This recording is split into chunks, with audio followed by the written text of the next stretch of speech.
सहनावतु सहनौ भुनक्तु सह वीर्यं करवावहै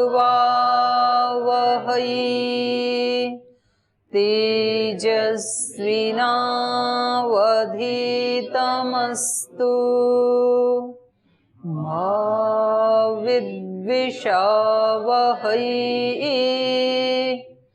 ओम शांति शांति शांति।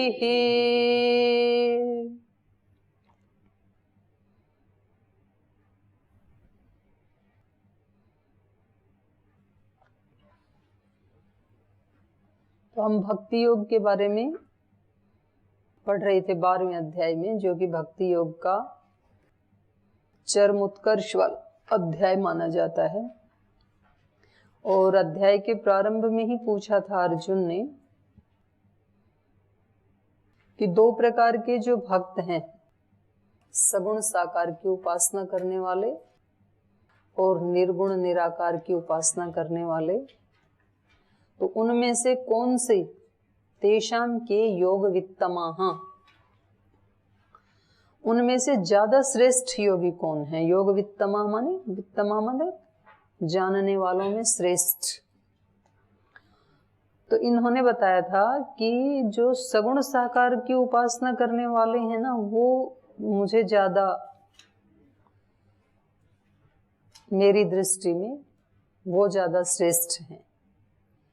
सगुण साकार का मतलब यहाँ ये मत समझ लेना आप कि जो मंदिर में मूर्ति को भोग लगाने वाले हैं वो सगुण साकार की उपासना करने वाले हैं, ये अर्थ नहीं है यहाँ पे।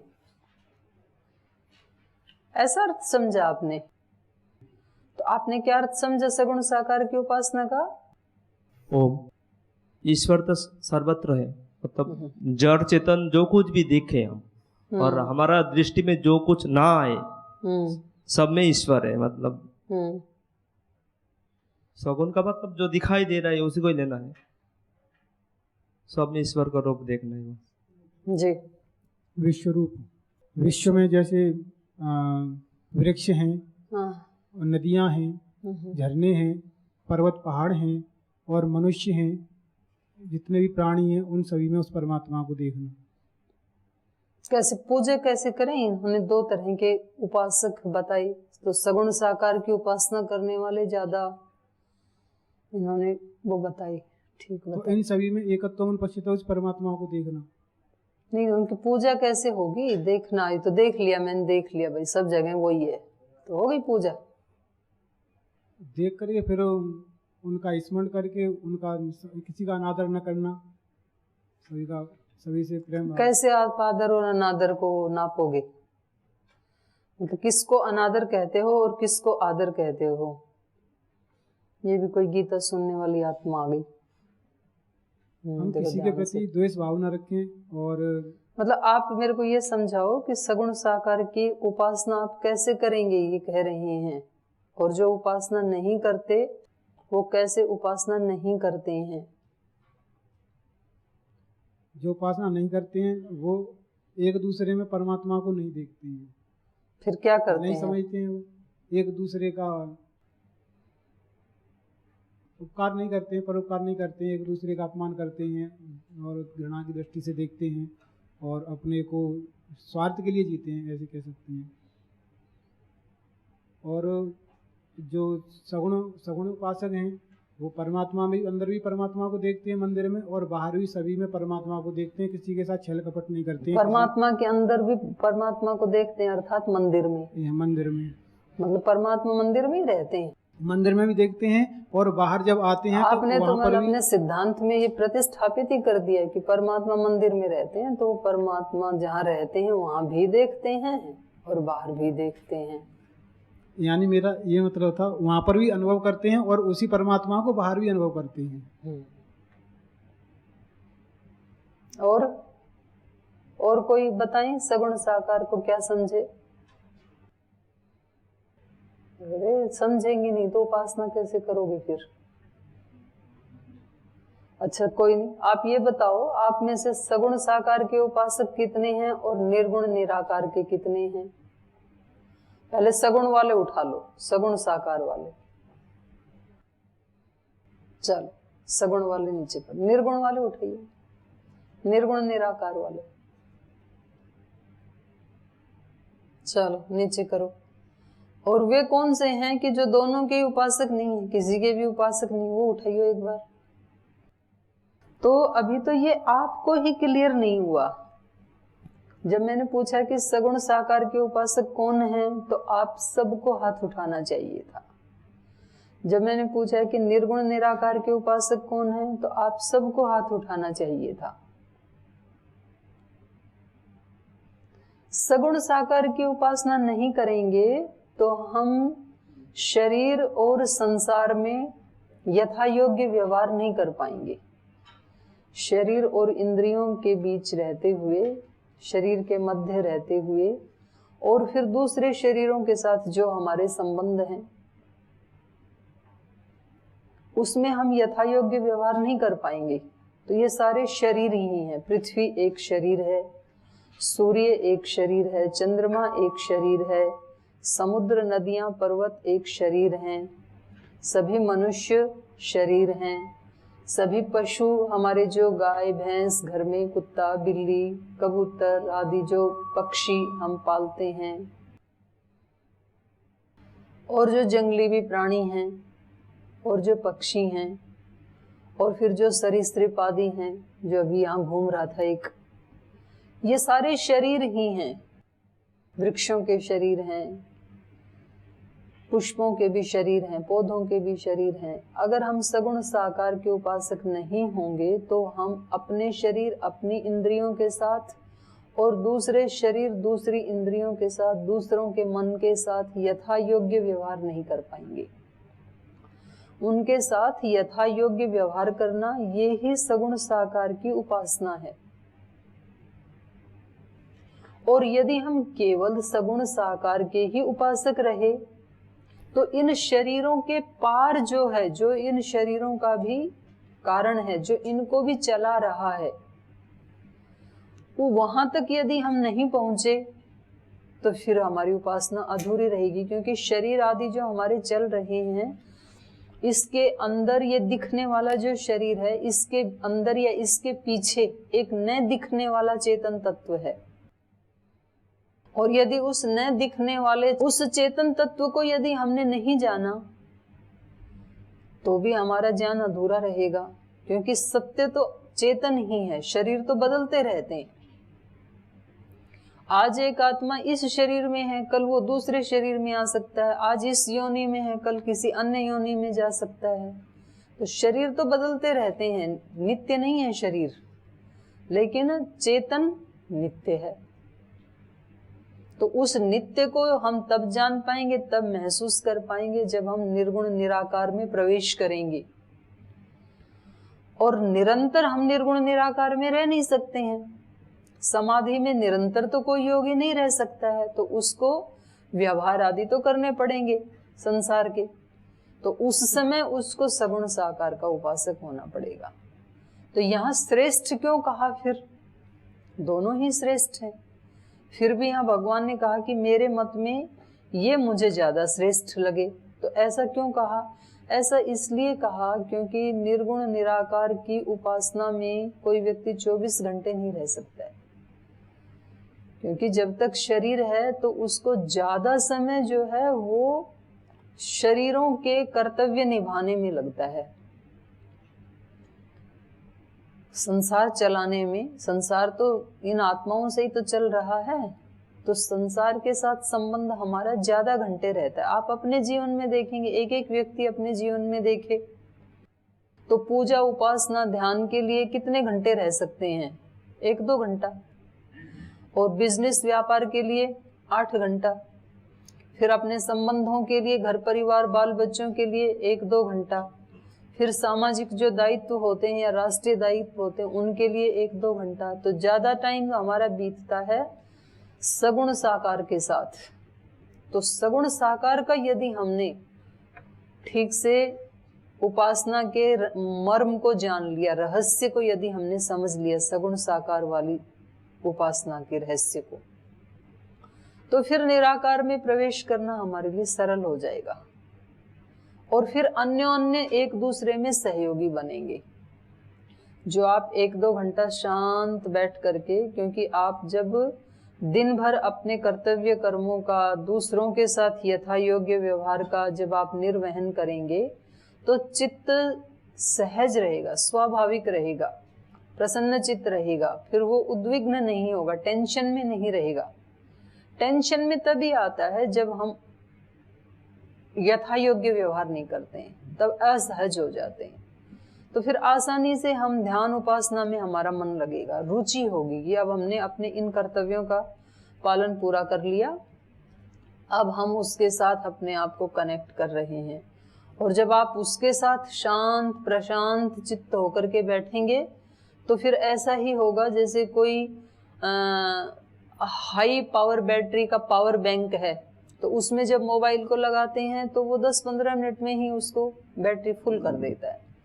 और कोई मतलब किसी का लूज कनेक्शन है, या उसमें जो कनेक्शन है पावर प्लग में, वो भी वहां आगे से ही लूज है, तो फिर उसमें 1-2 घंटे में मोबाइल चार्ज होता है। तो हम पूछते हैं कि भाई इतनी देर होगी मोबाइल लगाई, चार्ज क्यों नहीं हुआ? तो फिर वो घर का मालिक बताते हैं कि जी यहाँ का जो कनेक्शन है ना, इस पॉइंट में वो थोड़ा सा लूज है, तो इसलिए देर लगती है। तो हमें, जब हम सगुण साकार की उपासना ठीक से नहीं कर पाते हैं, तो फिर हम निर्गुण निराकार के साथ भी ठीक से कनेक्ट नहीं हो पाते हैं। तो इसलिए वर्षों तक 1-1, 2-2 घंटा बैठने वाले व्यक्ति भी वो सारी चीज डाउनलोड नहीं कर पाते दिव्यता की। और जो अपने कार्य व्यवहार, अपने वर्ण आश्रम धर्म को, अपने कर्तव्य कर्म को बहुत डिसिप्लिन से निर्वहन करते हैं, एक दिन भी प्रमाद नहीं करते हैं, तो फिर वो बहुत जल्दी निर्गुण निराकार के साथ जुड़ करके फिर उतनी ही शक्ति ले लेते हैं। जितनी शक्ति आप लेंगे उतना अपने कर्तव्य को अच्छे से निभा पाएंगे। जितना अपने कर्तव्यों को अच्छे से निभा पाएंगे, उतनी ही जल्दी आप उसमें प्रवेश कर जाएंगे। तो दोनों एक दूसरे के ऊपर टिके हुए हैं। जो अपने दैनिक कार्यों को सहजता पूर्वक, प्रसन्नता पूर्वक, श्रद्धा पूर्वक, भक्ति पूर्वक करता है, तो बहुत जल्दी उसकी ध्यान उपासना समाधि भी लग जाती है। और जो ध्यान उपासना समाधि के समय जितना उसमें डूब जाता है, बिल्कुल बाहर से कट ऑफ हो जाता है, उसका मन बिल्कुल शांत निर्विचार अवस्था में पहुंच जाता है। और वहां से जो वो शक्ति लेकर के आता है, एक सात्विक शक्ति, एक लाइट, एनलाइटमेंट, एक एनर्जी, उतना ही वो अपने दिन भर के व्यवहारों में बहुत मृदु होता है, बहुत प्रसन्न होता है, एक आकर्षण होता है उसमें। तो ये हमें पता लगे कि हम निर्गुण निराकार की उपासना कर रहे हैं कि सगुण साकार की? क्योंकि आप में भी एक आधे तो ऐसे तो बोल जी हमें पता ही नहीं हम किसकी करते हैं, हमें नहीं पता। तो ऐसे बहुत लोगों को यही स्थिति रहती है कि हमें पता ही नहीं हम किसकी उपासना कर रहे हैं। तो उसकी पहचान यही है, यदि आप आपके आसपास जिन जिन लोगों से आपके संबंध हैं, उन संबंधों में यदि मधुरता है, प्रसन्नता है, प्रीति है, एक दूसरे का सहयोग कर रहे हैं और एक दूसरे व्यक्ति आपके पास आना चाहते हैं, एक आकर्षण शक्ति है आपके व्यक्तित्व में, तो समझ लेना कि आप सगुण साकार की उपासना कर रहे हैं। और यदि आपके मन में टॉन्टिंग करने की आदत पड़ गई है, एक दूसरे को तानाकशी बोलते हैं उसको हिंदी में, जब देखे तो ताना करते हैं, किसी को ताना देते हैं। यदि शिकायत करने की आदत बढ़ रही है, जब देखे तो एक दूसरे की शिकायत ही करते हैं। यदि दोष ढूंढने का स्वभाव बन गया है, एक दूसरे का दोष ढूंढते रहते हैं, शिकायत करते हैं, ताने करते हैं, कठोर बोलते हैं, झूठ भी बोलते हैं, तो फिर समझ लेना कि आप सगुण साकार की उपासना नहीं कर रहे हैं। क्योंकि आप जो चीटिंग कर रहे हैं तो इसलिए कर रहे हैं कि किसी दूसरे को आप अपने से भिन्न समझ रहे हैं, या तो श्रेष्ठ समझ रहे हैं या तो कनिष्ठ समझ रहे हैं। आप उसमें एक रूपता नहीं देख पा रहे हैं, आप उसमें ब्रह्म नहीं देख पा रहे हैं, तो आप नहीं कर रहे हैं। और सगुण साकार की उपासना नहीं कर रहे हैं, इसका मतलब आप निर्गुण निराकार की भी नहीं कर रहे हैं। अगर निर्गुण निराकार की उपासना कर रहे होते, यदि वहां से आपको थोड़ी सी एनर्जी लाइट मिल रही होती, तो जरूर आपका ये वाला जीवन अच्छा होता। अगर हमने दिन में जो ऊपर बैटरी लगी होती है ना इसकी सोलर लाइट की, तो यदि उसने दिन में सूर्य की उसको ऊष्मा को ऑब्जर्व किया है, अवशोषित किया है, संग्रहित किया है अपने अंदर, तो रात को लाइटें कैसी जलेंगी? खूब अच्छी जलेंगी। और यदि उसने अवशोषित नहीं किया है तो रात को लाइट या तो जलेगी नहीं, और जलेगी तो कैसी जलेगी? मध्यम प्रकाश की जलेगी, मंद प्रकाश की जलेगी। तो ये जो मंद मंद प्रकाश की लाइट जल रही है, ये इस बात का संकेत कर रही है कि बैटरी ठीक काम नहीं कर रही है। क्योंकि सूर्य तो था, लेकिन वो बैटरी ने उस लाइट को पूरा अवशोषित नहीं किया, उसमें कहीं ना कहीं कोई फॉल्ट आया है, इसलिए लाइट ठीक नहीं जल रही है। और यदि लाइट खूब अच्छी जल रही है, रात को जलाई और सुबह तक पूरी पावर के साथ जल रही है, तो इसका ये अभिप्राय है कि बैटरी बिल्कुल ठीक काम कर रही है, उसने अवशोषित किया है। तो ये हमारी दोनों, क्योंकि हम कई बार इस श्लोक का आश्रय लेकर के, आलम्बन लेकर के हम कहते हैं कि देखो भगवान जी कह रहे हैं, और हम अपने आप को वो मूर्ति को भोग लगाते रहते हैं और अपने आप को श्रेष्ठ समझते रहते हैं। ये तो भगवान ने ही कह दिया हमें कि हम श्रेष्ठ हैं, और जो दूसरे हैं उनको फिर हम उनके साथ झगड़ा करते रहते हैं कि आप तो कहते हो कि उस निर्गुण निराकार की उपासना करो, हम जो उपासना कर रहे हो तो बिल्कुल ठीक है। तो यहाँ निर्गुण निराकार का मतलब कि किसी प्रतिमा की पूजा करना मात्र, प्रतिमा की भी पूजा करो। प्रतिमा की पूजा का मतलब क्या है? प्रतिमा के साथ यथा योग्य व्यवहार। एक पुष्प के साथ उसकी पूजा करने का मतलब क्या है? पुष्प के साथ यथा योग्य व्यवहार। उस पुष्प को देखो, उसकी गंध को देखो, उसकी बनावट को देखो, उसके सदुपयोग को देखो, ये किस रोग में काम आता है, उसके गुण कर्म स्वभाव को देखो, फिर उसको बनाने वाले शिल्पकार को देखो। मूर्ति में भी इस मूर्ति ने कितने, इस पत्थर ने इसकी वो सहन की हैं, शिल्पकार की छेनी हथौड़ी की चोटें, कितना सुंदर इसका रूप बनाया है उसने। तो इसका रूप और इसको बनाने वाले शिल्पकार का रूप, उसकी कुशलता, उसके दिमाग की, क्या डिजाइन बनाया है। दक्षिण के मंदिर देखो आप, वहां की कला, तो वो शिल्पकार का गौरव सम्मान, और उस शिल्पकार को बनाने वाले महाशिल्पकार को याद करो फिर, जिसने वो ब्रेन दिया उस शिल्पकार को। तो इस मूर्ति के माध्यम से भी आप कहां पहुंच गए? वहीं पहुंच गए निर्गुण निराकार पे, क्योंकि उसी ने उस शिल्पकार को बनाया, उस शिल्पकार ने इतनी सुंदर इस कलाकृति को बनाया। और यहाँ आकर के सैकड़ों लोगों की पॉजिटिव भावनाएं इकट्ठी हो रही हैं, तो ये मंदिर का एक एनवायरनमेंट बन गया। तो यहाँ आकर के फिर सगुण साकार की पूजा पूरी होती है। तो सगुण साकार के लिए इन्होंने 3 शर्त बताई थी। कौन कौन सी बताई थी? कौन बताएंगे? 3 शर्तें बताई थी सगुण साकार की उपासना करने के लिए।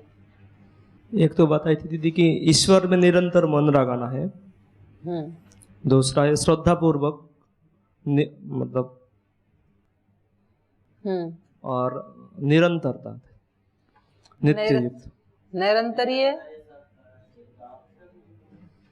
वो तो सूत्र हो गए योग दर्शन का। निरंतरीय सत्कार से तो दृढ़ भूमि। यहाँ भी तो 3 बताए थे। एक तो निरंतरीय बताया था, इसके लिए यहाँ पर प्रयोग किया, किस शब्द का प्रयोग किया?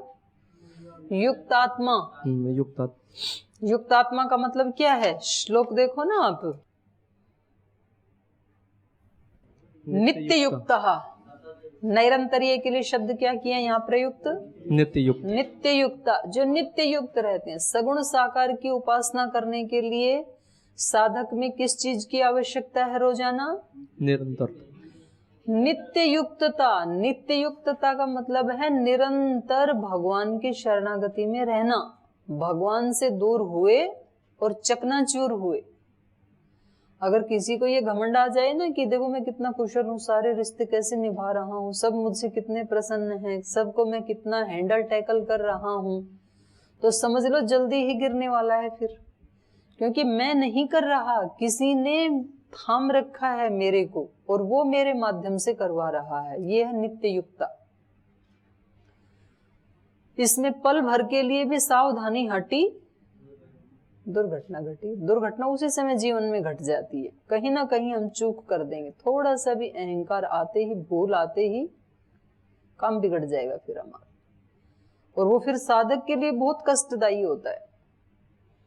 दूसरे के लिए तो कोई बात नहीं, उसको तो पता भी नहीं लगेगा, पर ये जो नित्य भगवान से युक्त था और थोड़ी देर के लिए अयुक्त हुआ और थोड़ी देर के लिए इसने कोई भूल कर दी, तो ये भूल इसको बहुत टीस देने वाली हो जाती है फिर। तो इसलिए इस सगुण साकार की उपासना करने वाले व्यक्ति के लिए पहली शर्त नित्य युक्ता, नित्य निरंतर इसको किस भाव में रहना है? भगवत शरणागति के भाव में रहना है, ये पहली शर्त। दूसरी, श्रद्धा पूर्वक, श्रद्धया परया उपेता। श्रद्धा नहीं, परम श्रद्धा कहा यहाँ पर, ये दूसरी है। भगवत शरणागति, और उसमें भी भय के कारण शरणागति नहीं, किसी को दिखाने के लिए शरणागति नहीं कि देखो मैं कितना बड़ा भगवान का शरणागत हूं, अपने प्रसिद्धि के लिए शरणागति नहीं, किसके लिए? परम श्रद्धा से युक्त होकर के कि मैं इसके बिना रह नहीं सकता हूं। परम श्रद्धा, मेरा तो इसके बिना काम ही नहीं चल सकता है ईश्वर के बिना, इसलिए ईश्वर मेरे लिए कोई ऑप्शन नहीं है, कोई अलगाव नहीं है। तो ये है परम श्रद्धा। तो ये दूसरा इसका बताई आवश्यकता। तो नित्य युक्तता, परम श्रद्धा, और सबसे पहला जो था वो आपने छोड़ दिया, वो तो सबसे पहला था ईश्वर निरंतर मन लगाना है। ऐसे बता, मई आवेश्य मनोबुद्धि, मन को लगाना, क्योंकि मन की सहायता से ही तो हम सारे संबंधों को निभाते हैं। अगर मान लो किसी व्यक्ति का मन ही घूम जाए, मन काम नहीं कर रहा हो, तो ये तो पहचानेगा ही नहीं कौन मेरा माता पिता है, कौन गुरु है, कौन मेरा बॉस है, कौन मेरे नौकर हैं, कौन कुछ भी, एक भी व्यवहार नहीं कर पाएगा। मन से तो हमें पता लगता है ना कि कल हमने क्या किया, आज हमें क्या करना है, कल हमने इतने लोगों से संवाद किया, आज हमें इतने लोगों से संवाद करना है। तो मन यदि काम नहीं करेगा तो कैसे होगा? तो ये जो साधक है ये अपने मन को कहाँ युक्त करके रखता है? ईश्वर में। मई आवेश्य मनो, ये जो मुझ में ही अपने मन को लगा करके रखते हैं। तो इन्होंने 3 इसके उपाय बताए सगुण साकार भक्ति के। मई मन आवेश्य, मुझ में ही अपने मन को लगा के रखो, फर्स्ट। दूसरा था नित्य युक्त, मन को कभी लगाया कभी नहीं लगाया, कभी जाने दिया इंद्रियों को, कभी भगवान में लगा दिया, ऐसे नहीं चलेगा, फिर सगुण साकार की उपासना नहीं हो पाएगी। तो दूसरी शर्त बताई नित्य युक्त, प्रतिपल, एक एक पल, तो थोड़े दिन पुरुषार्थ करना होता है इसके लिए फिर, और कहीं भी कर सकता है व्यक्ति इसको, क्योंकि सारा ये जो संसार है ये भगवान का ही विश्वमय रूप है। इसके लिए जरूरी नहीं है कि मंदिर में जाकर के ही केवल भक्ति होती है या मस्जिद गुरुद्वारे आदि में जाके ही होती है, वहां भी होती है, लेकिन उसके अतिरिक्त अपने घर में रहते हुए, अपनी दुकान पे रहते हुए, अपने ऑफिस में रहते हुए, अपनी कंपनी में रहते हुए, अपने गुरुकुल में रहते हुए, अपने आश्रम में रहते हुए, कहीं भी रहते हुए, लेकिन शर्त एक ही है कि उसमें गैप नहीं आना चाहिए, और फिर साधक को थकान नहीं होती है। थकान तभी होती है कि जी ये ड्यूटी के अभी 3 आवर्स और बच गए, बस उसके बाद तो रेस्ट आवर, अपने घर जाके आराम करेंगे। तो जो बिजनेस आदि या कहीं ऑफिस आदि में, किसी कंपनी आदि में जो नौकरी करने वाले हैं, ड्यूटी करने वाले हैं, स्कूल कॉलेजेस आदि में, वो घड़ी को ही देखते रहते हैं टाइम, क्योंकि ये मेरे वर्किंग आवर्स चल रहे हैं ऑफिस वाले तो, और उसमें से 15 मिनट पहले ही चल देते हैं वहां से निकल के, तो फिर वॉशरूम जाएंगे, फिर वो जहाँ बस आती है वहां खड़े होंगे, उनसे पूछे भाई 15 मिनट पहले क्यों निकल गए थे, बोल जी इतना, तो फिर थोड़ा हाथ हुथ धोए, वॉशरूम गए, फिर बस तक आए, तो मतलब 15 मिनट पहले ही खत्म कर दिया उसको भी, क्योंकि मन में ये है कि अब घर जाकर के थोड़ा कुछ चाय नाश्ता करेंगे, सोफा पे बैठेंगे, टीवी चलाएंगे, न्यूज़ सुनेंगे, कुछ बच्चों के साथ खेलेंगे, तो तब हम रिलैक्स होंगे। तो इसका मतलब आपने पार्टीशन कर दिया, तो वहां थकान लग रही है, यहाँ रिलैक्स लग रहा है, लेकिन सारा ही काम ईश्वर के लिए कर रहा हूं, तो फिर तो कोई भेद नहीं है। ऑफिस में भी उसकी सेवा, और घर में आके अपने संबंधियों के साथ वो भी उसकी सेवा, और अपने शरीर को जो आप स्नान करवा रहे हैं, कुछ खिला रहे हैं, पिला रहे हैं, रिलैक्स कर रहे हैं, वो भी उसकी ही सेवा। तो फिर तो पार्टीशन रहा ही नहीं ना। इसलिए योगी के लिए वो कहीं भी रहे, कुछ भी काम करे, सदा दिवाली संत की 8 पहर आनंद, ऐसे कहा जाता है। संतों के लिए सदा ही दिवाली रहती है, और लोगों के लिए वर्ष में एक बार दिवाली आती है, तब वो खूब खुश होते हैं। और संत हमेशा ही खुश रहते हैं, क्योंकि उन्होंने पार्टीशन नहीं किया हुआ है अपने जीवन का कि ये मेरे वर्किंग आवर्स हैं, ये मेरे पूजा के आवर्स, ऐसे नहीं है। उसका तो नित्य युक्त रहते हैं वो। मयि आवेश्य मनोबुद्धि, मुझ में ही अपने मन और बुद्धि को आवेश्य युक्त करके, नित्य युक्त, वो नित्य युक्त रहते हैं मुझ में ही, तो फिर उनको थकान भी नहीं होती है फिर, और सारा ही उनका पूजा बन जाती है, तो उनका अकाउंट भी ज्यादा जुड़ जाता है।